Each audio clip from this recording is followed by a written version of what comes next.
네, 오늘 본문 말씀을 통해서 우리 세상이 감당치 못하는 성령 충만, 세상이 감당치 못하는 성령 충만이라는 제목으로 우리 하나님의 말씀 함께 듣도록 하겠습니다. 오늘의 설교 목적을 말씀드립니다. 우리가 세상이 감당치 못하는 성령 충만한 믿음을 소망하게 하는데 오늘 설교 목적이 있습니다. 성령 충만하면 세상을 정말 이기는구나. 우리를 감당치 못하는구나. 우리가 넉넉히 세상을 이기는구나. 주님처럼 그것이 바로 성령 충만에 있구나. 그 영적 비밀이 성령 충만이었구나 라는 것을 알게 하고 소망케 하고 기도하게 하여 또 그것을 경험하는데 설교 목적이 있고요. 여러분, 세상은요 이 십자가 복음을 절대 전하지 못하게 만듭니다. 왜요? 세상은 어둠이거든요. 우리 주님께서도 말씀하셨죠? 세상을 악하다 말씀합니다. 왜 악해요? 하나님이 없기 때문입니다. 인간 스스로가 하나님 없는 삶, 하나님의 주인 되심을 부정하고 인간 스스로가 만드는 이 세상 속에서 하는 모든 것들이 인간이 하나님을 거역한 그 죄성 때문에 나타난 많은 문화들이 사실은 다 죄의 모습들이거든요. 잘 사는 것, 소위 잘 산다고 하는 것, 돈 버는 것, 또 많은 문명들, 많은 과학기술들, 오롯이 그것은 하나님 없는 인본주의로 가고 있기 때문에 하나님 그것을 악하다고 말합니다. 그래서 이것들을 밝히 드러내고 복음을 전하다 보면 세상이 반드시 싫어하고 공격합니다. 하지만 복음은 절대 가둘 수 없습니다. 아무리 가두려고 해도, 아무리 이 교회를 탄압하고 복음을 못 전하게 해도 그 복음이 지금도 온 세상에 곳곳에서 전해지는 것, 그 옛날이나 지금이나 이 복음은 절대 누구도 막을 수 없다는 것 살펴보겠습니다. 그래서 이 믿음으로 성령으로 충만한 사람들은 이제 가는 곳마다 예수 그리스도를 전합니다. 찌르면 예수가 나옵니다. 이제 건들면 예수가 나옵니다. 어떻게 됐어요? 예수님 때문입니다. 예수님의 은혜입니다. 예수님이 하셨습니다. 예수님이 날 구원하셨습니다. 예수님께 감사합니다. 주의 은혜입니다. 이런 것들이 날마다 우리 삶 가운데 선포되어지고 또 전해지는 놀라운 역사가 나타납니다. 그리고 끝으로 성령 충만하면 내가 언제나 어느 곳에 있든지 하나님 앞에 있다라는 하나님을 인식하는 삶을 삽니다. 눈에 보이는 사람들을 우리가 의식하지 않고요. 그들의 영향받지 않고요. 철저히 성령 충만한 사람들은 하나님을 의식하고 하나님께 영향받는 사람들입니다. 그래서 하나님으로 채우고 하나님을 먼저 의식합니다. 물론 보이는 사람들도 있고 주어지는 일들도 있습니다. 하지만 그것보다 먼저 앞서서 항상 하나님을 먼저 의식합니다. 그래서 사람이 보고 있든 보지 않든 하나님을 의식해서 살아갑니다. 하나님 앞에서 내가 어떻게 살아야 할지를 늘 고민하고 생각하며 살아가는 사람들이 성령 충만한 사람들입니다. 우리 새생명교회가 이렇게 성령 충만해서 어느 곳에 있든지 그리스도 예수를 증언하고 또 하나님 앞에서 하나님을 의식하는 그 삶이 되어져서 우리를 통해 이 땅 가운데 가려도 가릴 수 없는 이 복음이 증거되는 놀라운 역사가 나타나기를 예수 그리스도 이름으로 축원합니다. 여러분, 우리가 이 세상을 살 때 신앙생활을 하면서도 그런 우리의 상태를 알게 되는데요. 뭐냐면 내가 세상을 이겨야지, 또 주님도 세상을 이겼으니까 나도 이길 수 있어라고 세상과 맞부딪혀 보지만 어때요? 여지없이 또 넘어지고 또 실패하고 또 안 되고 주위의 사람들, 환경들 때문에 그 말들, 그 일들 때문에 우리 마음이 계속 무너질 때가 한두 번이 아니라는 것이죠. 주일날 정말 은혜 받고 기쁘고 감사하며 돌아가는데 월요일부터 직장 나가서 삶의 터전에서 딱 마주하면 벌써 우리 마음이 힘든 거예요. 이게 신앙인이 맞나? 나 왜 이렇게 약한가? 우리가 그런 마음을 먹을 때도 있을 거예요. 여러분, 성경은 우리에게 어떻게 말씀하고 있나 한번 볼까요? 요한일서 5장 4절입니다. 같이 읽습니다. 시작! 무릇 하나님께로부터 난 자마다 세상을 이기느니라. 세상을 이기는 승리는 이것이니 우리의 믿음이니라. 아멘. 한 주 동안 세상을 이기셨습니까? 네, 이기신 분들도 있고 조금 왔다 갔다 하신 분도 있고 반반이신 분도 있고, 아무튼 우리가 이렇게 세상을 이길 때보다 때로는 막 질 때, 또 넘어질 때도 낙심될 때도 있다라는 거죠. 그러면서 우리는 고민해요. 말씀은 이런데 세상을 이긴다고 했는데 나는 왜 세상을 못 이길까? 라고 질문하고 고민하는 사람이 있다면 그 사람은 지금 구원받고 주의 은혜 가운데 있는 사람인 것을 믿으시기 바랍니다. 왜냐하면 내가요 믿음이 없잖아요. 그러면 이런 생각조차 안 들어요. 내가 왜 세상을 못 이기지? 말씀은 이런데 난 왜 자꾸 넘어지지? 이긴 적이 별로 이렇게 없지? 라고 이런 생각조차 안 드는 게 믿음 없는 사람들이에요. 왜? 세상에 섞여 사니까 세상 이기고 말고도 없어요. 그 세상이 좋고 세상에서 잘 돼야 돼요. 어쨌든. 그런데 믿음이 생기면 이 세상을 이기려고 하고 이 세상에서 내가 좀 믿음으로 살려고 하는데 왜 이렇게 안 되지라는 고민이 생겨요. 여러분 고민이 생기시죠? 부딪히죠? 그럼 믿음이 있다라는 증거인 줄 믿으시기 바랍니다. 이게 믿음이 있다는 증거예요. 이게 괴로운 거예요. 믿음이 있으면. 그런데 중요한 것은 이제 우리가 자꾸 그 패배의식 속에서 그 연약함 속에서 자꾸 왜 이렇게 살아가야 하나? 성경은 답이 없나? 성경은 이렇게 얘기하는데 그럼 어떻게 세상을 이긴다는 건가라는 거예요. 여러분 성경에서 분명히 말씀하고 있는 답이 있죠? 어떻게 세상을 이겨요? 뭐가 충만하면? 할렐루야, 성령 충만하면. 할렐루야? 맞아요. 정확해요. 성령 충만하면요. 우리가 지금 사도행전을 계속 살펴보고 있습니다. 사도행전 1장에 나오는 제자들의 모습을 봤어요.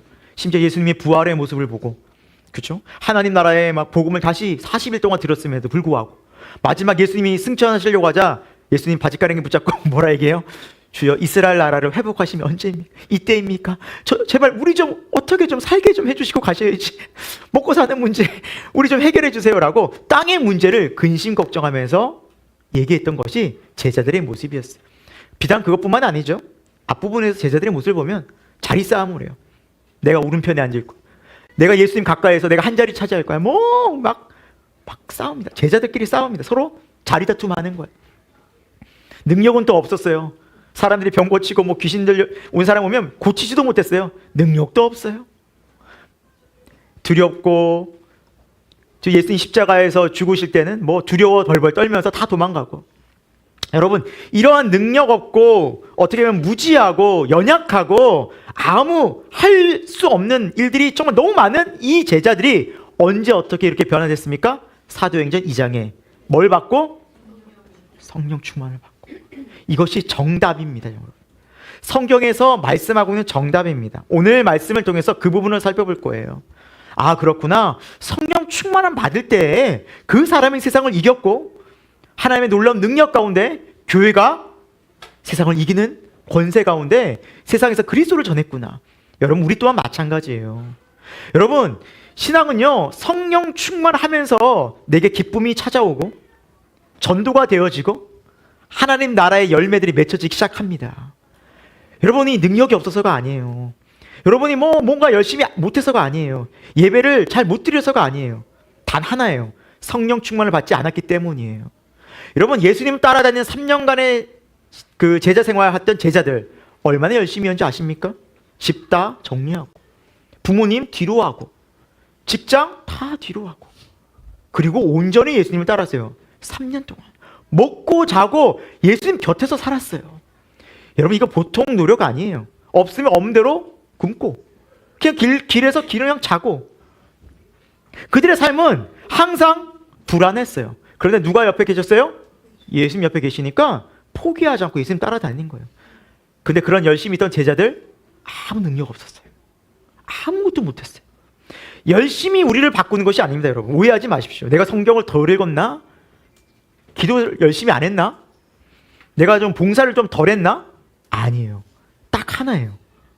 성경은 그걸 말씀하고 있어요. 알려줬어요. 뭐예요?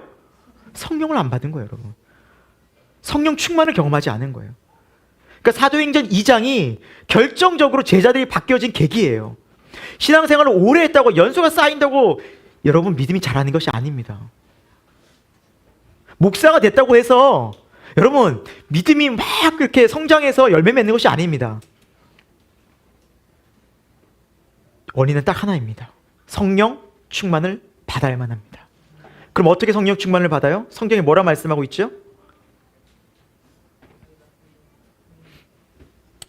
다시 1장부터 가야 합니까? 이거 어떻게 해야 성령 충만을 받아요? 예루살렘을 떠나지 말고 기도하라 그랬잖아요. 여러분 기도라니까요. 여러분 성령 충만을 여러분이 정말 간절히 적어도 한두 달 여러분 열심히 구했는데 성령 충만을 못 받았다면 저를 찾아오십시오. 정말 저를 찾아오세요. 같이 기도해 드리겠습니다. 받을 때까지 반드시 이루어집니다.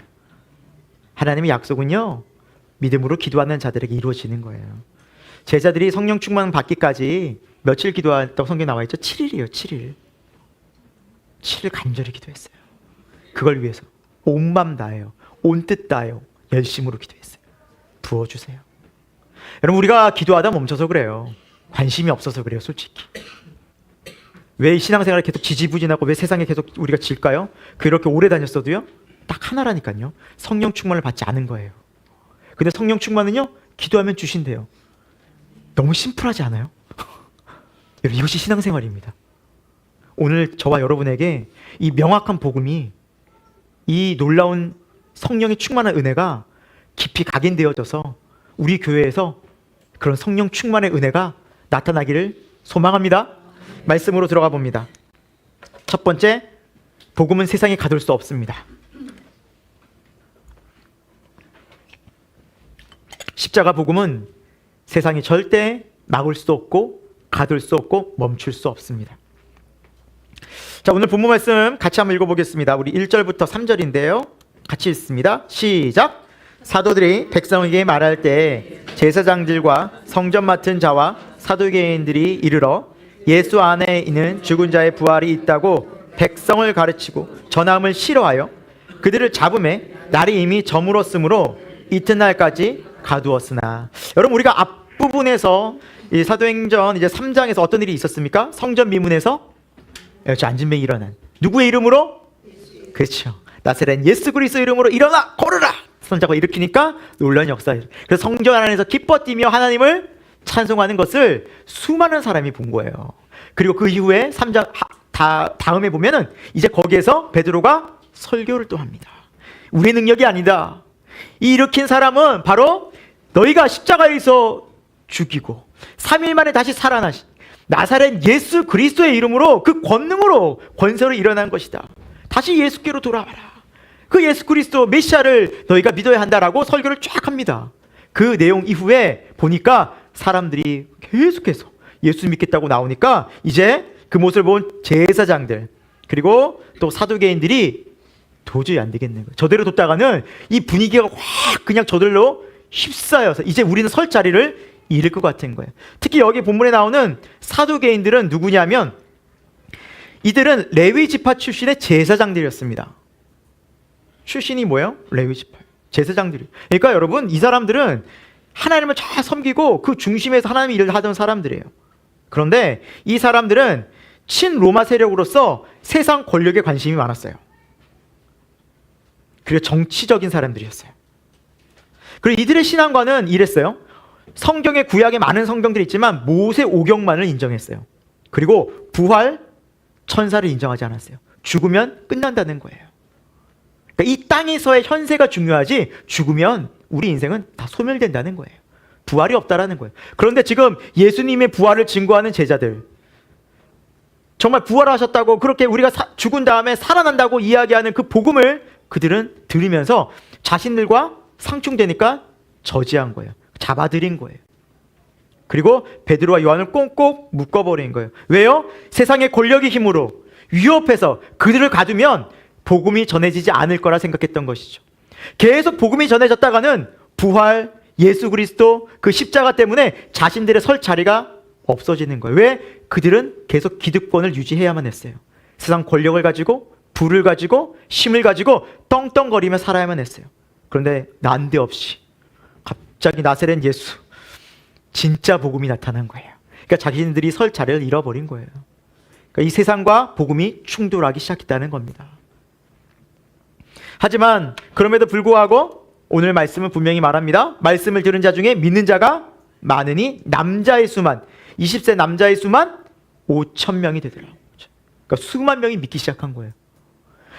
베드로가 요한이 잡혀 들어가고 막 그냥 이 대제사장 또 뭐 이렇게 사두개인들 계속해서 이 무리들이, 종교 지도자들이 겁박하고 위협하고 이렇게 두려움에 떨면서 막 협박을 해도 믿는 자들이 복음 가운데 계속해서 나타나는 거예요.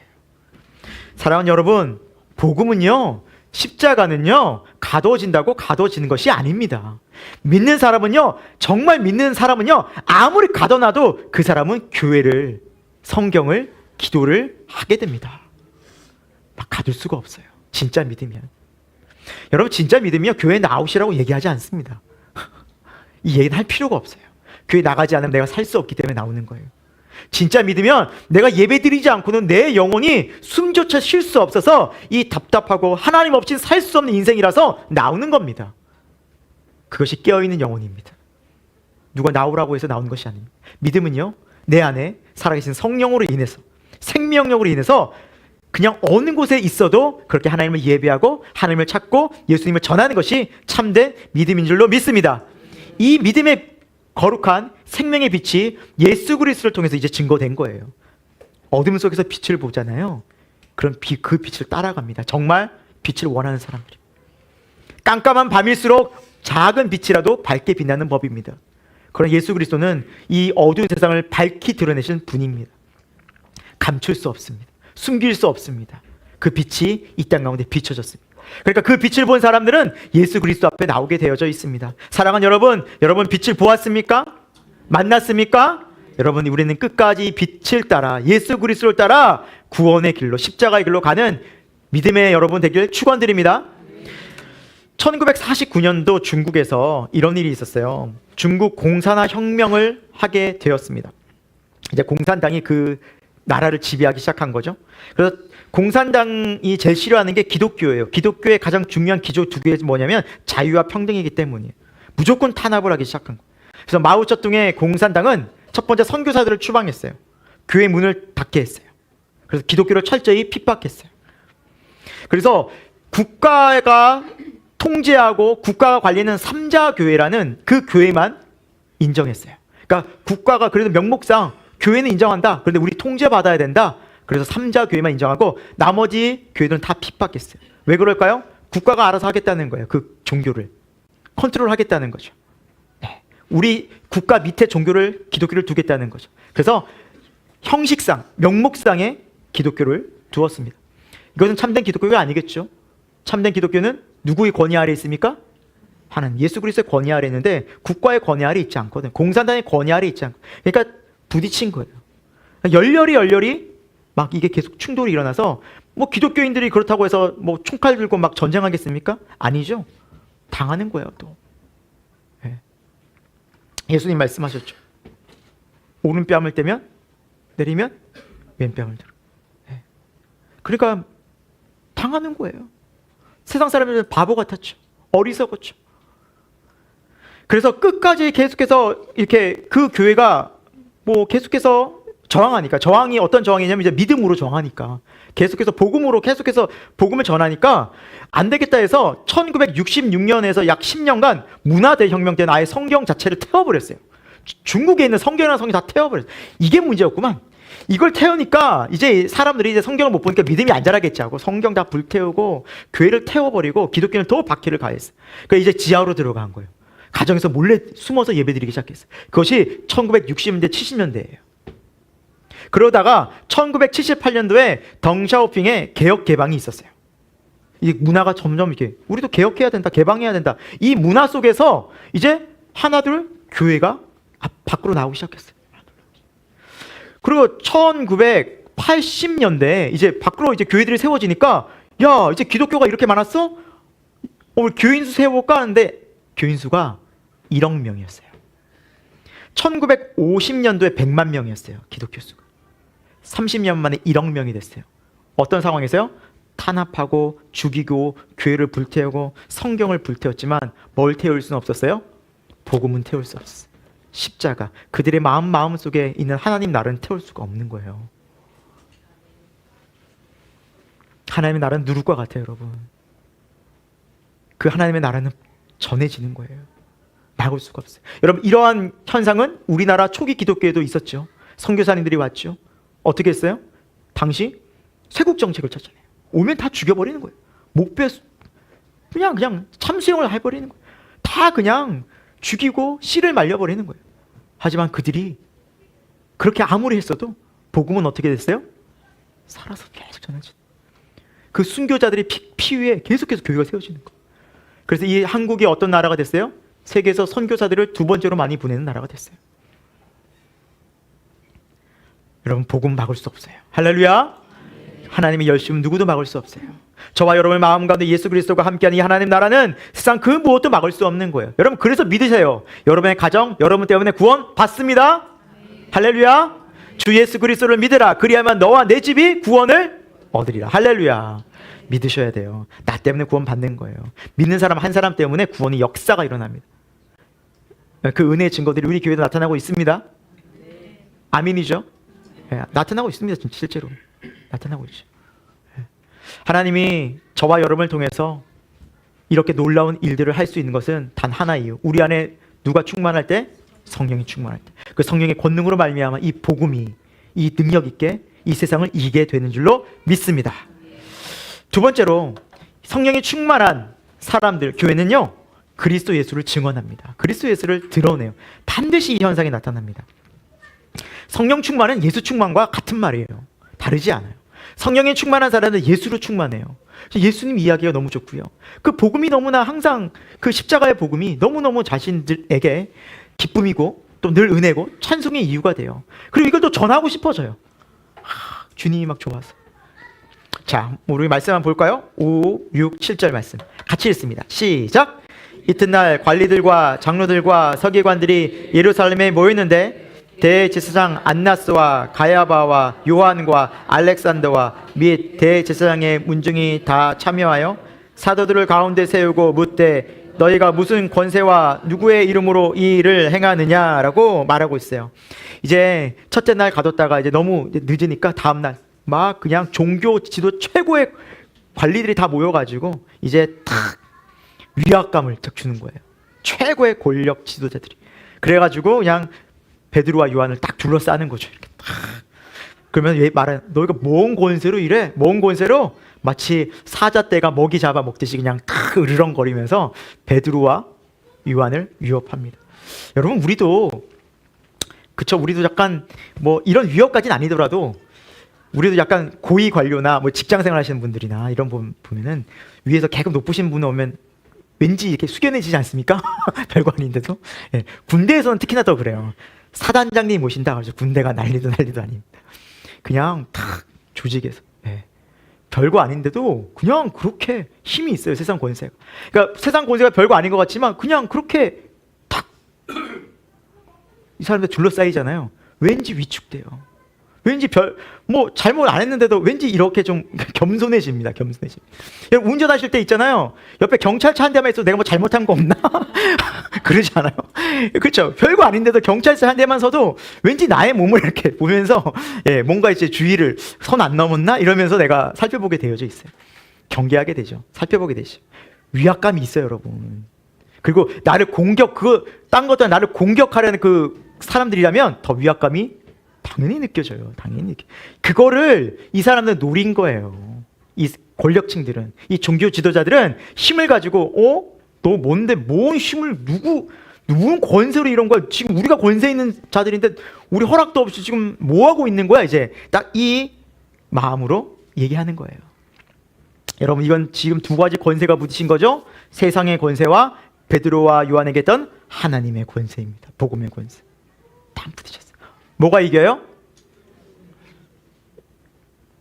약하신데요? 이렇게 자신이 없으세요?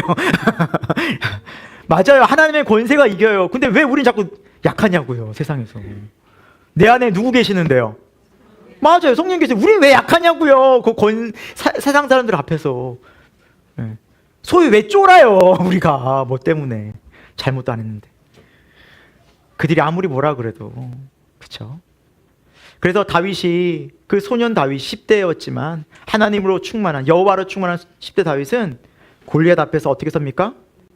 네, 너는 칼과 창과 검으로 내가 나오지만 나는 내가 무시하는 만군의 여호와의 이름으로 너에게 달려간다. 그리고 실제로 성경은 달려가요. 그 앞으로 막 달려가요. 그 골리앗이 상징하는 게 뭡니까? 세상이거든요. 세상. 그 이스라엘 백성들은 그 사울 왕부터 시작해서 다 벌벌 떨고 있었어요. 세상 앞에서, 권력 앞에서, 힘 앞에서. 다윗만이 담대했어요. 왜요? 그 안에 누가 계셨어요? 여호와의 영이 함께하는 거예요. 하나님의 영, 성령이죠. 여러분 이것이 우리가 이 세상에서 달리 살아갈 수 있는 유일한 이유라니까요. 우리가 그 사람들을 뭘로 이기냐고요? 믿는 사람이 믿지 않는 사람 뭘로 이겨요? 더 성공해서요? 더 부자 돼서 이길까요? 아니라니까요. 못 따라가요, 그들요, 여러분. 믿음으로 이기는 거예요. 예수 그리스도로 이기는 거예요, 우리는. 예수님이 십자가에서 세상을 이겼다고 말씀하셨어요. 우리는 그걸로 이기는 거지 다른 것으로 이기지 않아요. 여러분, 우리 교회 자랑은 그 예수 그리스도가 됐으면 좋겠어요. 아멘? 우리 교회에 나오면 여기 진짜 주님 계신 것 같아, 하나님 계신 것 같아, 하나님 만나는 것 같아 라고 우리가 믿고 알았으면 좋겠어요. 여러분, 지금 이게 두 가지가 딱 부딪힌 거예요. 무슨 권세로 이렇게 하냐? 라고 얘기했을 때 베드로와 요한이 뭐라 말하는지 볼까요? 우리 8절, 9절, 10절 같이 읽을게요. 시작! 성령이 충만하여 이르되 경자에게 행한 착한 일에 대하여 이 사람이 어떻게 구원을 받았느냐고 오늘 우리에게 질문한다면 너희와 모든 이스라엘 백성들은 알라. 너희가 십자가에 못 박고 하나님이 죽은 자 가운데서 살리신 나사렛 예수 그리스도의 이름으로 이 사람이 건강하게 되어 너희 앞에 섰느니라 라고 담대하게 이야기하고 있어요. 자, 이 베드로가 어떤 상태였어요? 성령이 충만했대요. 성령. 여러분, 이 말이 또 어디 나옵니까? 사도행전 2장에 나와요. 2장에서부터 지금 시간이 많이 흘렀죠? 그렇죠? 그러니까 우리가 성경을 보면 2장, 3장, 4장이 굉장히 이제 짧게 느껴질 수 있어요. 그래서 굉장히 이제 흐름이 이제 며칠 사이 일어나는 것처럼 보일 수 있는데 긴 시간이 쭉 흐른 거예요. 계속해서. 몇 날 며칠이 계속 흐른 거예요. 그러니까 2장에서 처음 성령 충만할 때도 성령 충만했다는 표현이 있고 지금 이 순간에도 베드로가 성령이 충만했어요. 그럼 이 성령 충만한 상태는 유지됐다고 볼 수 있는 거예요. 계속. 여러분, 성령 충만한 건 유지가 될 수가 있어요. 성령 충만한 것은 반대로 충만했다가도 또 사그라질 수도 있는 거예요. 그래서 충만이라는 표현을 쓰는 거예요. 너희가 충만함을 받으라는 것은 충만하지 않기 때문에 받으라는 거죠. 그리고 충만할 수 있다라는 성경은 말씀을 하고 있는 거예요. 그럼 어떻게 해야 성령 충만이 유지될까요? 베드로와 요한, 이 제자들이 성령 충만함 가운데 오롯이 뭐에 힘썼어요? 기도에 힘썼어요. 그리고 말씀을 가르쳤잖아요. 그러니까 성령 충만하려면 두 가지가 해요. 말씀과 기도예요. 우리 교회 그거 하고 있잖아요. 매일 말씀 읽고 매일 기도하고 이러면서 반드시 성령 충만을 경험합니다. 그리고 이것을 지속하는 한 성령 충만을 유지할 수가 있어요. 아멘? 근데 이걸 진짜 해야 돼요. 정말로 온 마음 다하여 말씀을 보고 그 말씀을 마음에 품고 계속 기도하면 하나님께서 분명히 은혜 가운데 우리로 하여금 성령 충만한 삶을 살게 하게 될 줄로 믿습니다. 그래서 이렇게 담대하게 이야기하는 거예요. 누구를 증거해요? 예수 그리스도를 증언하는 거예요. 담대하게 예수 그리스도를 선포하게 되는 것입니다. 사랑하는 여러분, 우리에게도 말씀과 기도의 시간, 또 이 예배 시간은 다른 게 아니잖아요. 우리 찬양하고 같이 또 기도하고 또 여기도 보면 말씀이잖아요. 이것으로 우리 또 채우는 거예요. 그래서 예배를 충만하게 우리가 주님 앞에 온전히 드리면 또 우리는 성령 충만을 받는 거예요. 끊임없이 이런 자리들을 통해서 성령 충만할 때 우리가 세상을 이기는 거예요. 세상이 우리를 감당치 못해요. 어떤 누구도, 어떤 상황도. 할렐루야! 우리 새생명교회가 그런 교회가 되기를 축원합니다. 하나님께서 이미 우리에게 방법을 알려주셨어요. 말씀해 주셨어요. 성경을 통해서. 그대로 순종하면 돼요. 그대로. 그리고 베드로가 뭐라 말하는지 또 볼까요? 우리 11, 12절 같이 읽습니다. 시작! 이에 예수는 너희 건축자들의 버린 돌로서 집 모퉁이의 머릿돌이 되었느니라. 다른 이로서는 구원을 받을 수 없나니 천하 사람 중에 구원을 받을 만한 다른 이름을 우리에게 주신 일이 없음이라 하였더라 라고 예수님에 대해서 선명하게 말씀하고 있어요. 너희 건축자들의 버린 돌이 되었다. 예수님께서는 구원과 생명과 진리를 전하러 오셨지만 사람들은 이 대제사장 또 서기관 바리새인 사두개인 예수님을 어떻게 했습니까? 십자가에 죽여버린 거예요.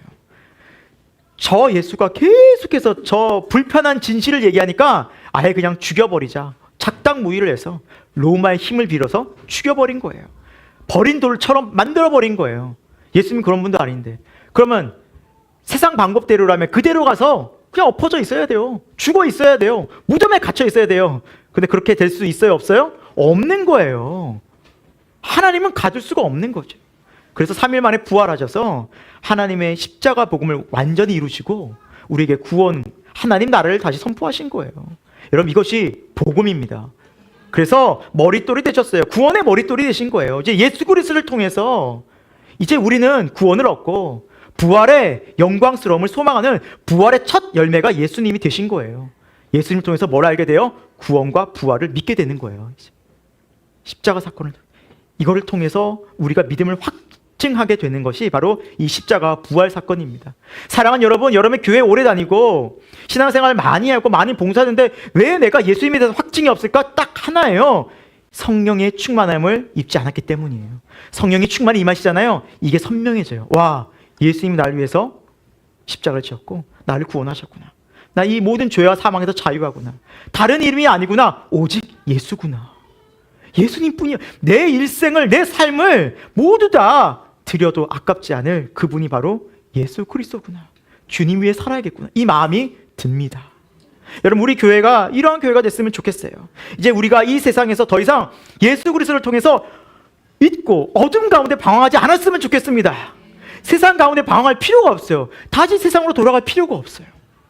쟁기를 잡고 뒤를 돌아보는 자는 하나님의 나라에 합당하지 않다라고 우리 주님 말씀하세요. 이제 어디를 보고 가요? 하나님 나라를 보고 가는 거예요.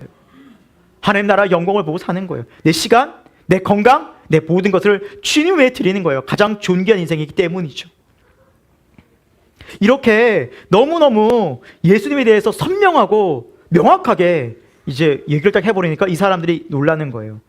13절 제가 한번 읽어볼게요. 그들이 베드로와 요한이 담대하게 말함을 보고 그들을 본래 학문 없는 범인으로 알았다가 이상히 여기며 또 전에 예수와 함께 있던 줄도 알고.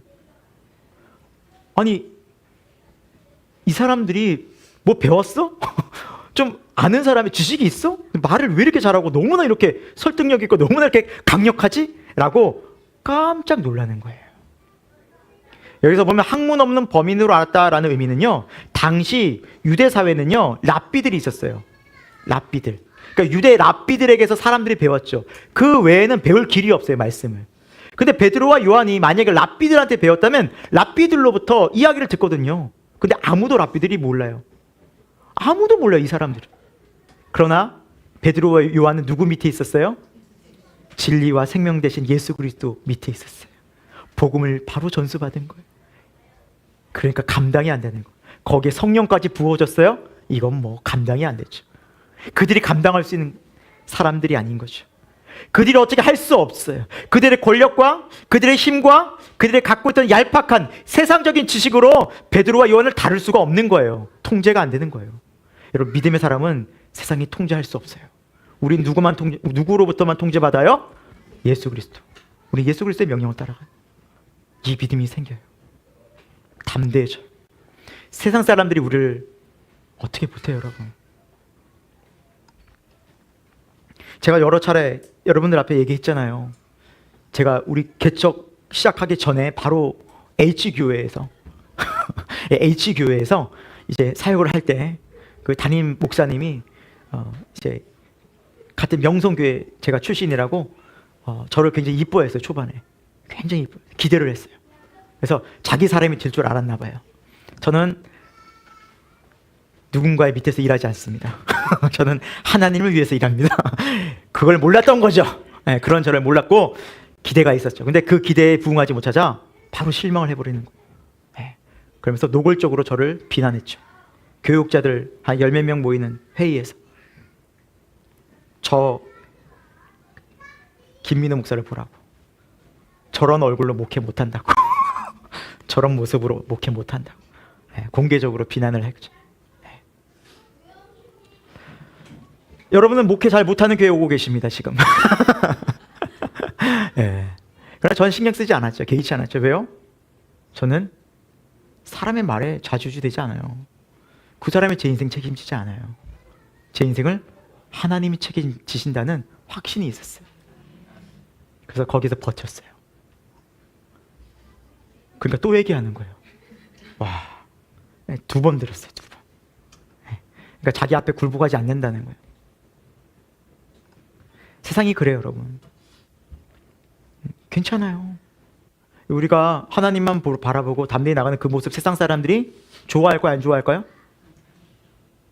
그렇게 안 살아보셨어요? 안 좋아해요, 여러분. 자기 말 안 듣잖아요. 안 좋아해요, 누구든. 자기 밑에 두려고 하죠. 근데 이 사람이 통제가 안 되잖아요. 100% 싫어해요. 미워하고. 개의치 마세요. 하나님이 도와주시면 됩니다. 그래서 결국 그 목사님 교회에서 쫓겨났어요. 네, 쫓겨났어요. 교회 분란시키고. 네. 여러분, 우리의 인생 하나님이 책임져 주셔요. 뭘 두려워합니까? 뭘 무서워합니까? 여러분, 하나님 안에 있다면 세상 무서울 거 없어요. 단 하나님을 두려워해야 돼요. 아멘. 하나님을 두려워하는 자가 되기를 소망합니다. 베드로와 요한이 담대한 이유는 딱 하나예요. 이제 주님과 함께 하니까 주님만 두려운 거예요. 다른 게 두렵지 않아요. 이게 제가 이걸 깨닫고 알아보니까 너무 속 편해요. 왠지 아세요? 사람들의 눈치를 보고 사람들의 시선을 의식하기 하잖아요. 너무너무 힘들어요. 예를 들어서 어떤 분이 그런 분이 있는 거 아니에요, 우리 교회. 그냥 예를 든 거예요. 어떤 분이 끝나는데 목사님 오늘 설교 너무 은혜로웠어요. 너무 은혜로웠어요. 너무 딱 정말 제가 이 설교 다른 어떤 목사님 설교보다 목사님 설교가 너무 은혜로워요. 이런 분 없어요. 네, 없어요. 제가 예를 든 거예요. 그리고 얘기를 했어요. 다음 주도 그래. 목사님 설교 왜 이렇게 너무 좋아. 근데 이제 그 몇 주 가다가 이분이 저한테 어느 날은 아무 얘기를 안 해요. 그럼 제 마음이 어떨까요? 오늘 설교 망했나? 이게 들까요, 안 들까요? 들어요. 이 생각이. 사람 의식하면 들어요. 잘해주던 사람이요, 나에게 친절을 베푸던 사람이 어느 순간 갑자기 냉랭해져 봐요. 왜 저러지? 내가 뭐 잘못했나? 굉장히 의식해요. 그러니까 세상을 의식하잖아요. 그런 사람이 한둘이겠냐고요, 여러분. 가족도 그렇고요. 네, 마찬가지예요. 그래서 저는 그런 얘기가 들리면 들리는 대로, 안 하면 안 하는 대로 신경을 안 씁니다. 그냥, 예. 왜? 그거 중요하지 않거든요. 저는 먼저 내가 하나님 앞에 바르게 전했나, 십자가 복음을 담대히 전했나. 그래서 거칠 것이 없어요, 저는 솔직히. 여러분, 좀 눈치를 안 봅니다. 하나님만 눈치를 봅니다. 참 편해요. 그래서 그렇다고 여러분 막대하진 않아요. 하나님 뜻 안에서 사랑과 온유함으로 대합니다. 나 여러분 눈치를 전 보지 않아요. 눈치 봤다면 저 목회 못합니다. 저는 신경이 예민한 사람이라서 밤에 잠을 못 잡니다. 네. 편하더라고요. 하나님만 눈치 보면 돼요. 그런데 하나님 눈치라는 거, 하나님을 두려워하지 않잖아요. 세상에 두려운 것이 천지예요. 건강 두렵죠. 돈 두렵죠. 사람들 두려워져요. 어떻게 사실래요? 선택하셔야 돼요. 하나님을 두려워하든 세상을 두려워하든. 여러분, 성령 충만하여서 여러분 하나님만 두려워하는 인생 되길 축원드립니다. 이것이 바로 성령께서 오신 이유예요. 두려워하지 말라는 거예요. 어떤 것도 두려워하지 말라는 거예요. 예. 하나님의 사랑이 임하잖아요. 두려움이 떠나가요. 온전한 사랑이 두려움을 내어 쫓느니라. 하나님을 경외하고 하나님을 사랑하는 사람은요, 솔직히 두려움이 없습니다. 근데 여러분 생각해 보셔야 돼요. 내가 요즘 뭐가 두렵고 염려가 있나? 여러분, 반드시 여러분의 마음에 하나님이 중심되지 못할 때가 반드시 그 부분이 있을 것입니다. 회복하기를 축원드립니다. 여러분 마음속에, 여러분 삶 속에 예수 그리스도를 중심되어 살아가십시오. 그럼 그 두려움이 떠납니다. 하나님이 함께 하십니다. 여호와는 나의 목자시니 내게 부족함이 없으리로다. 여호와를 목자로 삼는 사람은 그 길을 부족함 없이 걷게 됩니다. 여러분, 이렇게 우리가 세상을 살다 보면 베드로의 고백처럼 이러한 고백을 우리가 마주하게 될 때가 있습니다. 우리 한번 같이 한번 읽어볼까요? 베드로전서 3장 15절입니다. 시작. 너희 마음에 그리스도를 주로 삼아 거룩하게 하고 너희 속에 있는 소망에 관한 이유를 묻는 자에게는 대답할 것을 항상 준비하되 온유와 두려움으로 하고. 네, 여러분, 우리가 정말 예수님을 주로 삼고 거룩하게 하나님 말씀대로 살아가다 보면 누군가 우리에게 물어요. 왜? 그 사람 다르거든요. 말과 행실이, 행동이, 생각이 다르거든요. 반드시 달라져요. 물어요. 너 왜 이렇게 살아? 그때 소망의 이유를 묻는 자에게 대답할 것을 준비하세요. 그때가 복음을 전할 때입니다. 아멘. 여러분, 복음은요, 듣기 싫어하는 사람한테 전해봐야 아무 소용이 없어요. 근데 어느 날, 어느 순간이 찾아와요. 복음을 듣고 싶어하는 사람이 찾아와요. 네, 복음을 듣고 그때가 복음을 전할 시기예요. 아멘. 근데 그때 내 안에 복음이 없어. 예수님에 대한 그 뜨거움이 없어. 그럼 어떻게 되는 거예요? 못 전하는 건 안타깝게도. 그래서 항상 말씀 뭐예요? 준비하라는 거예요. 주님으로 준비해 있으라. 제가 전에 그 이제 고덕동에서 이제 D교회에서 사역할 때입니다. D교회에서 사역할 때 청년부를 사역했는데 이 청년부 부장님이 저와 고등학교 동창의 저희 청년부 선생님이었어요. 부장님이. 그래서 정말 열심으로 좀 많이 도와줬는데 이분이 이제 다니는 회사가 현대자동차예요. 그리고 청년 때부터 제자 훈련을 계속 받아서 이 현대자동차에 들어갈 때도 입사할 때도 계속 기도하면서 하나님 저 여기서 선교하겠습니다. 복음 전하겠습니다. 이 마음으로 들어간 거예요. 근데 실력은 그렇게 변변치 않은데 하나님 붙여줬어요. 하나님 은혜로 붙여줬어요. 그리고 진짜 들어가서 그렇게 산 거예요. 근데 직장생활 해보신 분 잘 아시겠지만 가장 어려운 게요. 남자들 회식 자리예요. 기본적으로 술자리거든요. 그런 데는 술자리. 그리고 뭐 말단 직원이 가가지고 뭐 과장님, 부장님, 뭐 차장님 있는데 술 한 잔 먹지? 내가 한 잔 따른데 안 먹는 거예요. 저 교회 다니고 예수님 믿어서 안 먹습니다. 신앙을 고백해버린 거예요. 어떻게 됐겠어요? 왕따, 맞아요. 정확히 하시네. 왕따를 당한 거예요. 너 저기 찌그러져 있어. 진짜로요. 혼자 구석에 가서 그냥 혼자서 사이다 먹고 콜라 먹고 이렇게 혼자 찌그러져 끼지도 못했어요. 너 이거 끼지도 마. 근데 이제 술자리가 있으면 이제 술을 먹으면 취하잖아요. 뭐 부장님도 취하고 과장님도 취하고 정신. 근데 우리 이 집사님 안 취한 거죠. 사이다 먹었으니까. 끝나고 차를 가지고 부장님, 과장님을 모셔다 되는 거예요. 대리운전하는 거예요. 부장님 다 왔습니다. 부장님 내리십시오. 차장님 내리십시오 하고 술자리마다 이걸 한 거예요. 그러려고 간 거예요. 그러려고. 운전해주러 갔던 거예요. 찌그러져 있다가 끝나면 오라이 하고 간 거예요. 그걸 계속 한 거예요. 그래서 어느 순간도 이제 찌그러져 있는데 구석에서 한 명, 두 명 술 먹고 찾아오는 거예요. 이 집사님 앞으로 얘기하는 거예요. 야, 너는 어떻게 이렇게 사냐? 너 보니까 되게 걱정 없어 보인다. 그러면서 돈 문제, 가정의 애들 문제, 부부 문제 상담하기 시작하는 거예요. 왜? 자기는 너무 괴롭거든. 근데 이 집사님은 아니 어떻게 이렇게 살아? 막 신나가지고 너무 궁금한 거예요. 그래서 소망의 이유를 묻기 시작하는 거예요. 그래서 그 자리가 전도의 자리가 됐던 거예요. 누굴 전해요? 예수님을 전하는 거예요. 모든 오시는 사람들마다. 그리고 운전해 주면서. 물론 이제 술김에 들어가지고 얼마나 들어갔는지 모르겠지만 아무튼 이 일을 역할을 한 거예요. 이 역할을. 그래서 하나님께서 계속 그 회사에 안 잘리고 계속 두게 하시더라고요. 그래서 은혜로 전도하라고. 여러분, 우리를 어떤 자리에 보낸 이유가 뭐냐면 여러분, 우린 돈 잘 벌려고 아닌 거예요. 인생에서 여러분 이름 나타내라는 거 아니에요. 누굴 전하라고? 예수님 전하라고. 이게 딱 하나예요. 소망의 이유를 묻는 자에게 그 소망의 이유를 알려주라는 거예요. 그런데 내가 소망의 이유가 예수님이 선명하지 않아. 그럼 어떻게 전할 수 있어요? 없어요? 없는 거예요. 먼저 내가 소망의 이유가 선명해야죠.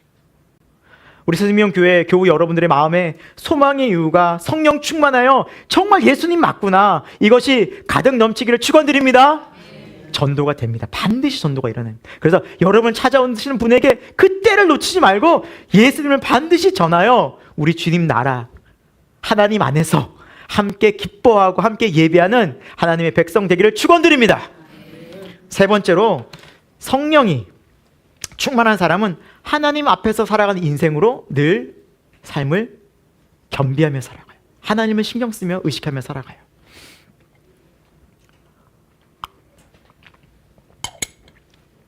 자, 이렇게 당당하게 베드로와 요한이 이렇게 말하니까 이 사람들이 뭐 어떻게 방법이 없는 거예요. 그러니까 이 사람들이 할 수 있는 세상의 방법은 그건 뭐냐면 더 위협하는 거예요. 더 겁을 주는 거예요. 할 수 있는 한 더 윽박 지르고.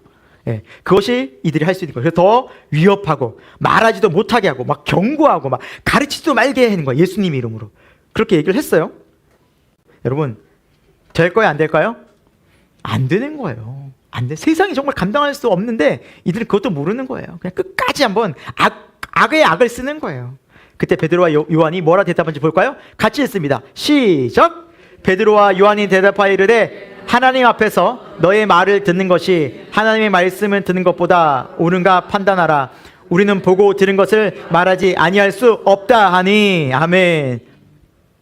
지금 종교 지도자들한테 둘러싸여가지고 압박감을 막 받고 있는데, 지금 베드로와 요한의 입에서 누구 앞에서라는 말이 나와요? 하나님 앞에서. 거기서 누구를 의식한 거예요? 하나님 의식한 거예요. 하나님. 눈에 보이지 않는 하나님, 그들을 의식하고 있었어요, 베드로, 요한은.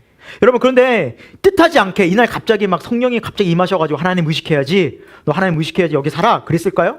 아니요. 평상시에 하나님 의식하고 살았던 거예요.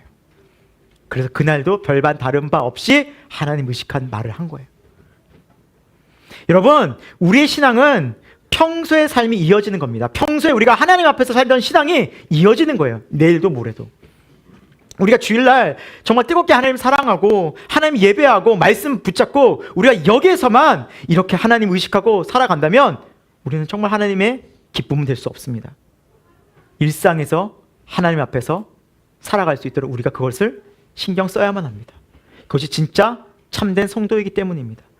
그것을 하게 하기 위해서 예수님이 오셨고, 또 그것을 이루신 분이 성령 하나님이십니다. 여러분, 그래서 우리는 성령 충만을 받을 필요가 있어요. 왜요? 우리의 힘으로는 세상이 너무 세거든요. 딱 나가보십시오. 여긴 다 이제 믿는 사람들만 우린 다 모여서 얘기하니까 얘기가 통하죠? 바로 안 통합니다. 공격 들어옵니다. 너무너무 힘들어요. 막 옥죄는 거예요. 그래서 우리가 무슨 수로 버티냐고요. 무슨 수로 이겨요? 성령 충만하지 않으면 도저히 이길 수 없어요. 근데 우리가 기도하지 않고 말씀으로 채워지지 않아요? 100% 지는 거예요. 무조건 지게 돼 있어요. 방법이 없거든요. 그러니까 우리가 다시 한번 이 어두운 세상, 이 정말 악하고 또한 우리를 공격하는 문화가 가득한 곳에서 마음을 지키고 우리의 믿음을 지키기 위해서는 반드시 성령 충만을 위해서 기도해야 돼요.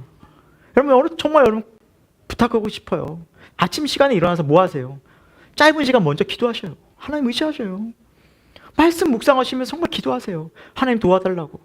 성령으로 충만하고 싶다고. 정말 살아보십시오. 정말 어떻게 바뀌나. 놀라운 변화가 생깁니다. 바꿔가세요. 하나님이 정말 날로 바꿔가세요. 이런 변화들이 반드시 일어날 줄로 믿고요, 우리 생명교회가 이런 변화된 삶의 제자들이 많이 나타나기를 축원드립니다. 그래서 우리 간증하자고요. 주님 살아계신다고, 주님 일하셨다고, 내 삶 속에 이렇게 하나님 역사하셨다고. 여러분, 그것이 하나님의 기쁨 되는 교회입니다. 우리 교회가 이런 교우들이 많아지고 이런 주님의 제자들이 가득가득 넘쳐나서 정말 하나님께서 우리 교회를 귀하게 이 말세에 사용하게 되기를 소망합니다. 말씀을 마칩니다. 여러분, 성령 충만한 사람은 정말 세상이 감당할 수 없습니다. 하지만 세상은요, 계속 우리를 공격한다는 거 알아야 돼요. 믿는 자를 가만히 안 둬요. 가까이 있는 가족부터 또 친구들, 또 동료들, 그런 사람들이 나를 공격하기 시작해요. 여러분, 두려워하지 마시고 이상하게 여기지 마세요. 성경은 이걸 말씀하고 있어요. 그들을 비위 맞춰줄 필요 없어요. 그냥 그들은 그들대로 얘기하게 놔두세요. 단 우리 마음을 지켜요. 주님 안에서 더 담대하게 이 길을 간다. 믿음의 길을 간다. 그리고 만약에 어떤 때가 된다면 예수 그리스도를 반드시 증거할 수 있는 때가 옵니다. 그때 내 안에 있는 소망의 이유를 묻는 그들에게 예수님을 반드시 전할 수 있기를 축원드립니다. 여러분, 예수님 전하십시오. 반드시 전하십시오. 주님이 기뻐하십니다. 여러분을 정말 기뻐하십니다. 경험하셨으면 좋겠어요. 그리고 여러분, 예수님이 전할 때 너무너무 열심히 전하고 열의 있게 전하고 잘 전한 것 같은데 그 사람의 반응이 별로 없어요. 걱정 안 하셔도 돼요. 여러분이 못한 게 아니에요. 하나님이 기뻐하시는 건 뭐냐? 전하는 걸 기뻐하시는 것이지, 그들이 변화되고 그들이 구원받는 건 하나님이 하실 일이에요. 그들의 몫이. 그렇죠? 그렇게 따지면 예수님처럼 복음 잘 전하는 분이 어디 있어요? 그 예수님 전하면 다 믿어야 되잖아요. 안 믿었거든요. 예수님 돌로 쳐 죽이려고 했어요. 그러니까 여러분, 다 믿지 않아요. 우리가 해야 할 일은 전하는 거예요. 그러니까 전하는 데 의미가 있는 것이지, 믿게 하고 그들이 변화되는 건 하나님의 역사 가운데 있습니다. 아시겠죠? 두려워 말고 전하십시오. 그리고 이제 성령이 충만한 사람이 되어서 우리 이제 날마다 하나님 앞에서 사는구나라는 것을 인식하면서 의식하면서 살자고요. 살아봅시다. 기도할 때도 의식하고, 밥 먹을 때도 의식하고, 사람 만날 때도 주님 이 자리에 함께 해주옵소서. 그 하나님 의식하고, 제가 함부로 말하지 않게 해주옵소서. 가족들을 대할 때도, 부모님을 대할 때도, 자녀들을 대할 때도 하나님 함부로 하지 말게 해주옵소서. 그리고 사람들 직장생활 할 때도 내가 함부로 하지 말게 해주옵소서. 그래서 내 마음을 계속해서 주님 의식한다면 반드시 그곳을 통해서 우리 하나님의 살아 역사하심을 우리가 깊이 경험하는 놀라운 은혜, 간증들이 생겨날 것입니다. 여러분, 그것이 교회예요. 이것이 사도행전이에요. 성령이 충만한 사도들을 통해서 우리도 이 땅 가운데서 그런 교회가 되어져서 하나님이 살아계신, 하나님의 역사하심, 우리의 올해 표처럼 성령의 권능을 경험한 그런 증인들이 되어서 우리를 통해서 예수님이 드러나는 복된 인생 되기를 축원합니다. 기도하겠습니다. 하나님, 오늘 우리에게 생명과 진리의 복음을 전해 주셨습니다. 하나님, 그 말씀 우리의 마음에 새깁니다. 하나님, 우리가 이 세상 살 때 하나님, 세상에 때로는 넘어지고 유혹받아 우리가 세상에서 오히려 영향받고 오히려 우리의 마음이 낙심될 때가 얼마나 많았는지 모릅니다. 하나님, 간구합니다. 우리에게 성령의 충만한 은혜를 부어주셔서 세상에 감당치 못한 믿음 되게 하여 주옵소서. 우리의 입술로, 언행으로 하나님을 드러내고 우리 하나님을 자랑하고 우리 하나님의 기쁨 되어지는 주님의 제자의 삶 살아낼 수 있도록 우리 새생명 교회 성령의 충만한 은혜를 부어 주옵소서. 이 모든 말씀을 예수 그리스도의 이름으로 기도합니다. 아멘. 지금도 살아 역사하셔서 예수 그리스도의 이름을 부르는 자들에게 놀라운 구원과 놀라운 회복과 놀라운 치유의 역사를 이루어 주시는 하나님 앞에 모든 감사와 영광과 존귀를 올려드립니다.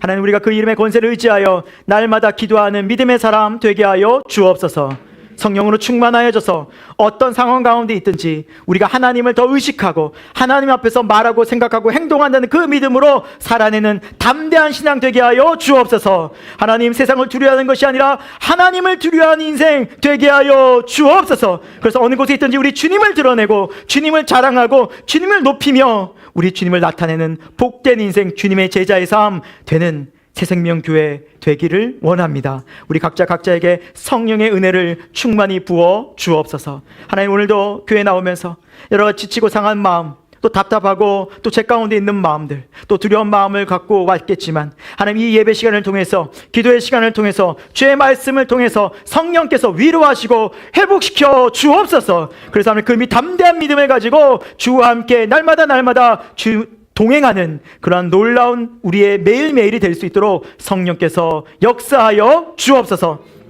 주님께 나올 때 몸과 마음과 정성을 다하여 하나님, 우리가 귀한 또 헌금을 드립니다. 하나님, 이 물질이 있는 곳에 우리 마음도 있듯이 우리 주님 앞에 이 헌금 드리면서 우리 온 몸과 마음과 뜻과 정성을 다하여 드리오니 주여 기쁘게 받아 주옵소서. 또 우리의 삶을 통하여서 하나님께서 채워주시고 또한 하나님께 온전히 더 기쁨으로 드릴 수 있는 그 믿음의 삶 되도록 역사하여 주옵소서. 우리 잘 아는 아이들이 있습니다. 다니엘 어린이부 청소년부 어릴 적부터 말씀으로 잘 훈련되어져서 이 시대 속에서 하나님의 귀한 자녀로, 주님의 제자로 믿음으로 성장할 수 있도록 은혜 베풀어 주옵소서. 지금은 우리 주 예수 그리스도의 십자가의 은혜와 하나님 아버지 그 영원하신 사랑하심과 성령 하나님의 감화 감동 역사하심이 이제 성령 충만하여 세상을 이기고 세상이 감당치 못한 믿음이 되기를 소망하는 우리 새생명교회 모든 교우들과 저들의 가정과 또 일터 위에 지금부터 영원토록 함께 하옵시기를 간절히 축원하옵나이다. 아멘.